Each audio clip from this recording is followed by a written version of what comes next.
जनता ने चुन लिया। वहाँ जनता चुनाव लड़ रही है, पप्पू यादव नहीं लड़ रहे हैं। मोदी जी आ रहे हैं। अरे मोदी जी आ रहे हैं सर। पप्पू जी कहाँ जाएंगे? 16 को जब मोदी जी आ जाएंगे, मोदी की लहर चल रही है भाई। अच्छा ठीक है, तो सर मोदी जी को तो वेलकम है, हमारे घर में आ रहे हैं, पूर्णिया आ रहे हैं, तो सौगात लेके आनी चाहिए, विशेष राज्य का दर्जा। पार्टी लोग जो हैं उसको दो ध्रुव में बांट दिया। अब हमारी पार्टी की मजबूरी थी किसी न किसी ध्रुव में जाके जाना। तो आपका इशारा हो गया एनडीए, एक ध्रुव एनडीए को बता रहे हैं आप। यस यस दूसरा यस, ध्रुव इंडिया को बता रहे हैं इंडिया आप। को। तो तीसरा ध्रुव तो आप है ना, क्या? देखिए विचारधारा एक्चुअली में थी यहाँ पर बात कि हमारी विचारधारा, हमारी पार्टी की विचारधारा कहीं ना कहीं कांग्रेस की विचारधारा से मिलती जुलती। दर्शकों, चुनावी लहर है, लोकसभा चुनाव को लेकर प्रत्याशी अपने अपने मैदान में हैं, वो काम कर रहे हैं। हर प्रत्याशी जीत का दावा भी कर रहे हैं। ऐसे में हमारे स्टूडियो में मौजूद हैं जाप के पूर्व प्रदेश सचिव सह प्रवक्ता संजीव नीरज जी। स्वागत है आपका। धन्यवाद स्टूडियो में बुलाने के लिए भाईजान। संजीव जी, सबसे पहली बात तो ये है कि आप प्रवक्ता भी हैं और आपके पार्टी के राष्ट्रीय अध्यक्ष पप्पू यादव कुछ दिनों पहले कांग्रेस में वो अपनी पार्टी को मिला दिया, इंडिया गठबंधन के वो हिस्सा बने। पूर्णिया में पहुंचकर उन्होंने प्रणाम पूर्णिया के नाम से एक प्रोग्राम किया, लोगों को जगाने का काम किया और खुद को कांग्रेस का प्रत्याशी भी बताया। बाद में उनके साथ धोखा हुआ, न इंडिया गठबंधन ने उनको टिकट दिया और इंडिया गठबंधन में शामिल न तो आरजेडी ने दिया, न कांग्रेस ने उन्हें टिकट दिया। मजबूरन निर्दलीय उन्हें खड़ा होना पड़ा। क्या ऐसी मजबूरी थी पप्पू यादव को, जो 5 बार सांसद रह चुके हैं, कि वो कांग्रेस में विलय किए? और अभी उनकी कैसी पोजीशन है, ये आप पहले बताएं, बाद में मैं बात करूंगा आपसे। सबसे पहले अभी का जो सामाजिक और राजनीतिक परिवेश चल रहा है, पूरे समाज 2 ध्रुवों में बांट दिया गया। राजनीतिक लोगों के या ये पार्टी लोग जो हैं उसको 2 ध्रुव में बांट दिया। अब हमारी पार्टी की मजबूरी थी किसी न किसी ध्रुव में जाके जाना। तो आपका इशारा हो गया एनडीए, एक ध्रुव एनडीए को बता रहे हैं आप। यस यस, दूसरा ध्रुव इंडिया को बता रहे हैं इंडिया आप। को। तो तीसरा ध्रुव तो आप है ना, जाप। देखिए विचारधारा एक्चुअली में थी यहाँ पर बात कि हमारी विचारधारा, हमारी पार्टी की विचारधारा कहीं ना कहीं कांग्रेस की विचारधारा से मिलती जुलती है। और पप्पू भाई के पास तो बहुत बार ऐसा अपॉर्चुनिटी आया, जो 5 बार का सांसद हो वो कभी भी मंत्री बन जाते हैं।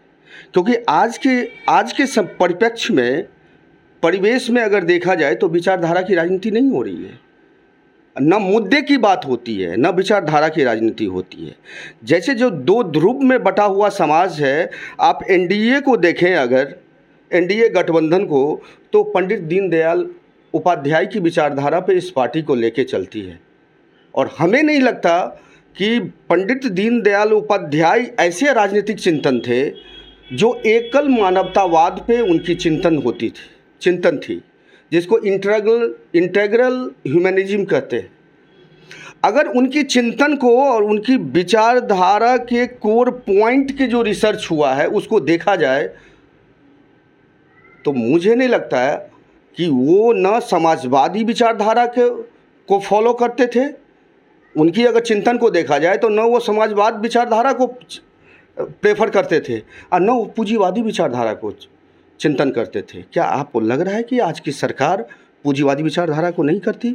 क्या पंडित दीनदयाल उपाध्याय की चित्र पे माल्यार्पण करने से क्या उनकी विचारधारा को होगी? आप जज कर लें।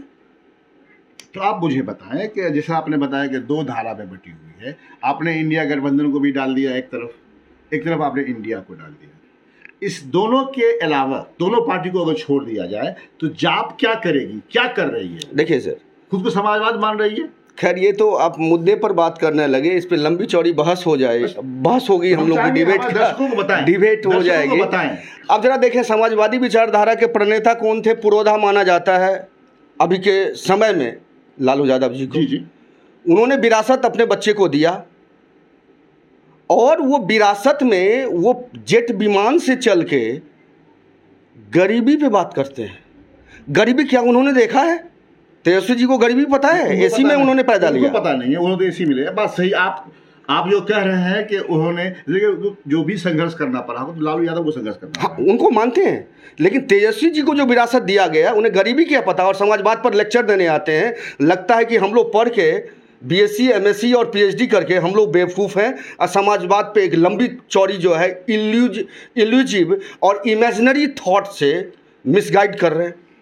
अब हम बहस नहीं करेंगे संजीव जी, क्योंकि संजीव जी हम पूर्णिया बाद में चलेंगे। अब बात करने लगे आप इलॉजिकल, तो एक बात याद आ गई मुझे। अभी जो इंडिया गठबंधन की ही थोड़ी सी बात कर लेते हैं। टिकट बंटवारा जिस तरीके से हुई है झंझारपुर में, जो दिया गया है झंझारपुर, पता है किसे दिया गया है? इंडिया गठबंधन की तरफ से सर वीआईपी को दिया गया है। वीआईपी को दिया गया 3% है उनकी पॉपुलेशन, 3% है। आपको लग रहा है इंसाफ हुआ है? इंसाफ तो आप एक सीट पर क्या कहेंगे? हर एक सीट पे इंसाफ, जैसे लगता है इतना वीक कैंडिडेट को इम्पोज किया गया है। अब तो लगता है कि कोई हिडन एजेंडा होगा। खैर हमारी पार्टी की बात नहीं है, इसलिए उन पे उनके हो सकते हैं सलाहकार जो हों। नहीं हो सकता है, मतलब ये तो आदत है सियासत में, ये आदत है दूसरों के कुल्लू, दूसरे का कुल्लू निकालना और उसकी बातों को जो है मतलब सामने लाना। इसलिए मैंने पूछ लिया आपसे कि नहीं लग रहा है आपको कि जो डिस्ट्रीब्यूशन हुआ है, सीट का डिस्ट्रीब्यूशन हुआ है, जीतने के लिए नहीं हुआ है, सिर्फ उम्मीदवार को खड़ा करने का मकसद है? ऑब्वियस है, हर एक जगह पर वीक कैंडिडेट को इम्पोज किया गया। अब वैसे हमारी पार्टी पूरी फोकस है अभी पूर्णिया पे, और पूर्णिया हॉट सीट बना हुआ है। बिहार का हॉट सीट है, पूर्णिया बिहार इंडिया का हॉट सीट हो गया। और इंडिया, अगर ठीक है इंडिया की भी बात कर लेगा तो सबों की निगाह पूर्णिया पे है। आखिरकार पप्पू यादव को इतना जिद क्यों लगे, जिद्दी क्यों बन गए वो पूर्णिया को लेकर के? जिद्दी करवाया गया है। अब पप्पू यादव एक विचारधारा पे राजनीति करते हैं, और उनका एक, अगर एनडीए कहती है कि मैं एकल मानववाद की चिंतन पे हमारी पार्टी चलती है, तो पप्पू यादव जी की विचारधारा एक मानववाद है, नई विचारधारा, राजनीतिक और चिंतन है। ह्यूमनिज्म पर बात होती है, मानवतावाद पे बात होती है। तो क्या माना जाए, पप्पू यादव आपके विनर हैं? विनर जनता ने चुन लिया। वहाँ जनता चुनाव लड़ रही है, पप्पू यादव नहीं लड़ रहे। मोदी जी आ रहे हैं। अरे मोदी जी आ रहे हैं सर। पप्पू जी कहाँ जाएंगे? 16 को जब मोदी जी आ जाएंगे, मोदी की लहर चल रही है भाई। अच्छा ठीक है, तब सर मोदी जी को तो वेलकम है, हमारे घर में आ रहे हैं, पूर्णिया आ रहे हैं, तो सौगात लेके आनी चाहिए, विशेष राज्य का दर्जा दे दें। वहाँ की जनता बैठी हुई है कि 5 साल पहले जो जुमलेबाजी हुई थी, अरे मखाना, वहाँ पे मक्का, तंबाकू की सबसे ज़्यादा उपज होती है, ज़रा कोई फैक्ट्री वगैरह लगवा देंगे। हम लोग तो उनकी इंतज़ार में बैठे हुए हैं। वहाँ जनता सब जानती है सर इस जुमलेबाजी को। वहाँ कोई नहीं खड़ा होगा 24/7। वहाँ पर केवल मेरे पप्पू यादव खड़े होते हैं। वहाँ जन तक एक प्रखंड, मैंने श्रीनगर प्रखंड का भी मैंने पर्यवेक्षक के तौर पे रहा है पंचायतों का। हमारे 4 अलॉट था, खुट्टी, हसेली, जगेली, झुन्नी कला और गढ़िया बलुआ। मैंने घूम के देखा है, जनताओं से, लोगों से बात करा है। वहाँ किसी की बात नहीं चलेगी। केंद्र में चाहे जिसकी सरकार बने, पूर्णिया में सरकार रहेगी, वो पप्पू यादव की सरकार रहेगी। और आप रिजल्ट आने दीजिए, जनता ने मन बना लिया है, जनता ने मन बना लिया है सर। पप्पू यादव का बहुत सारे फोटोज वायरल हो रहे हैं। कभी वो केला के पत्ता में खाते मिलते हैं, कभी देखते हैं कि मतलब जहाँ जाते हैं कहीं बैठ के खाना। सर ऐसे ही है, ऐसा कोई नहीं है कि आपके मीडिया में दिखाने के लिए किया गया है। वो ऐसे ही उनकी राजनीति जो है वो धरातल पर ही राजनीति हुई है। और लोग एसी रूम में बैठ के जो है ना, वहाँ पॉलिटिक्स को समझते हैं। उन्होंने जनता के बीच में रहने का 24/7 खाना वो रात के डिनर और लंच खाते हैं, हम लोग के साथ खाते हैं।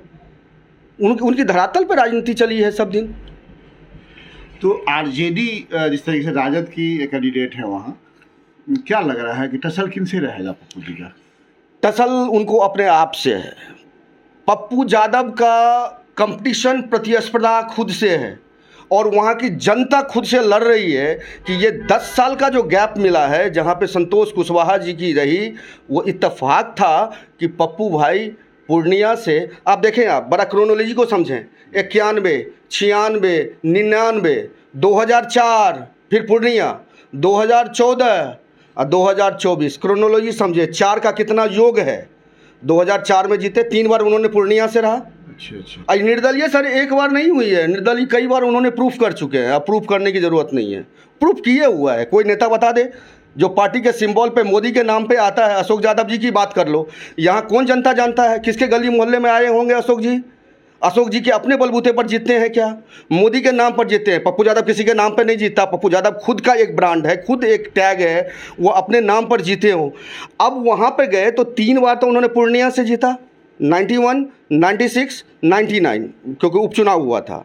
उसके बाद देखें आप 2004, 2014 जीता उन्होंने मधेपुरा। 2024 है सर, 4 का योग है, जितना है 4 का योग है। मेरी अपनी खुद एनालिसिस है। नीरज जी, आप गए हैं अभी सीतामढ़ी गए थे आप? यहाँ पूर्णिया गए थे? पूर्णिया बराबर जाते रहते हैं। फिर हम 20 से जाएंगे तो कंटिन्यू अब चुनाव के बाद ही आएंगे, 20 के बाद। कैसा लग रहा है वहाँ आप फील्ड में घूम रहे हैं, लोगों के अंदर कैसी चाहते हैं? पप्पू यादव के बारे में क्या बोलते हैं लोग? वो इजीली अवेलेबल लीडर है, जब बुलाओ हाजिर है बंदा। बेसिक नीड क्या होती है सर? जनता की बेसिक नीड जो होती है वो प्रेम के जो है ना, एक कहिए पुजारी या मसीहा है।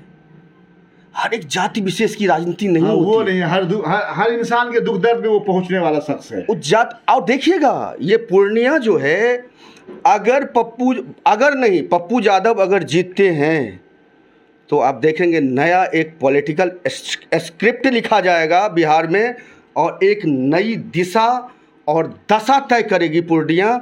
ये समाजवाद और ये पूंजीवाद में जो उलझी हुई है, ये समाज और आर्थिक जो गतिविधियां हैं, वो एक पप्पू यादव एक मानवतावादी लाके एक नई स्क्रिप्ट तैयार होगी। अब बहुत पार्टी का जो है दुकान बंद होने वाला है। एक बात तो मैं भी बताऊंगा आपको कि जैसा कि हम लोगों को अंदाज़ा है, जानकारी मिलती रहती है, इसलिए कि मीडिया में होने के नाते हर जगह से खबर मिलती रहती है। तो लग रहा है कि पूरे बिहार से लोग जाप के जानने वाले हैं, मानने वाले हैं, सारे कार्यकर्ता पूर्णिया पहुंच गए हैं। सर आपके मधुबनी से मैं आरजेडी के ऐसे कार्यकर्ता नाम नहीं खोलूंगा, ऐसे लीडर हैं। आरजेडी के भी लोग जो सर आरजेडी के हैं और मेरे साथ होटल में जाके रुके हैं, क्योंकि पप्पू यादव से प्यार करने वाले लोग और मुस्लिम बिरादरी के लोग, तो भाई कंप्लीटली जाके प्लान। पूर्व मंत्री देवेंद्र प्रसाद यादव वही मोर्चा खोल दिए हैं पप्पू यादव के लिए। अभी मालूम हुआ कि हिना साहब भी पहुंच रही है।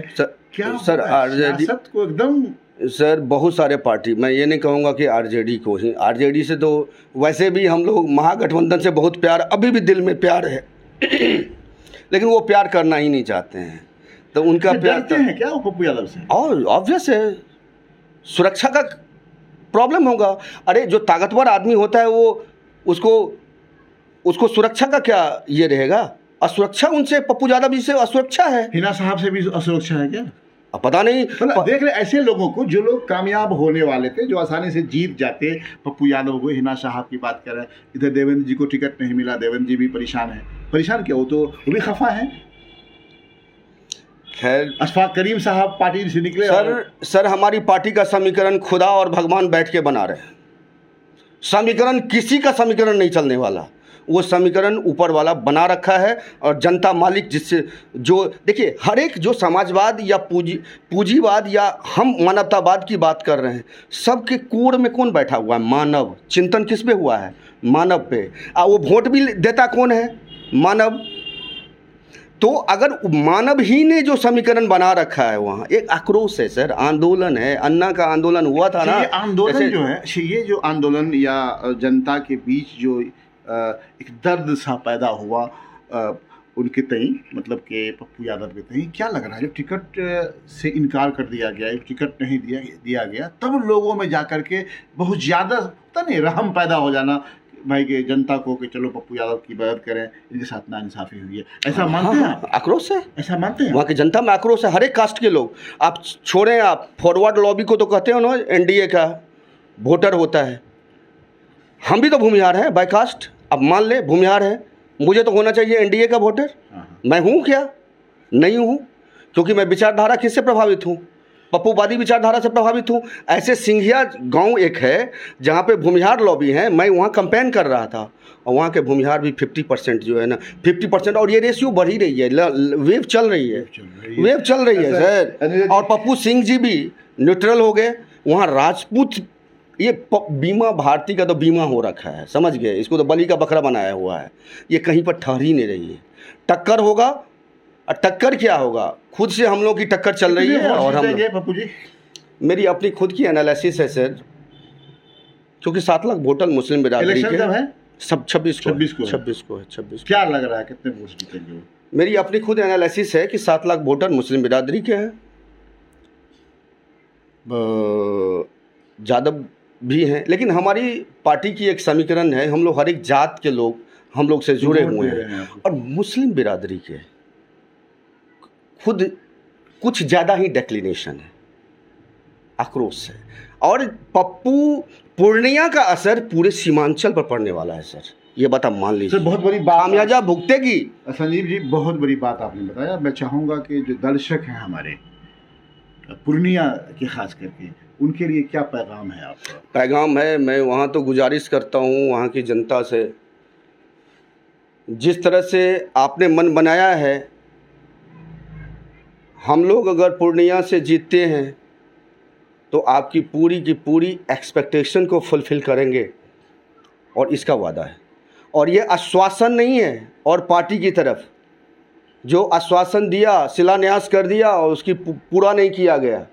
पप्पू यादव इससे पहले 5 साल क्या थे सर, किसी पार्टी के कोई संवैधानिक पद पर नहीं बैठे हुए थे, पहुंचते थे वो लोग सर। आपके मधुबनी में भी आके वो वैसे इजीली अवेलेबल थे, तो वो तो वीडियोस हम लोगों ने बनाया है, वो अवेलेबल है, गवाही वीडियोस है, वो सीन है। कोई मैं पार्टी का तो आदमी आजकल तो आप 5 साल से रहे हैं मधुबनी में, देख लिए अशोक जी कितने दिन दिखे हैं आपको।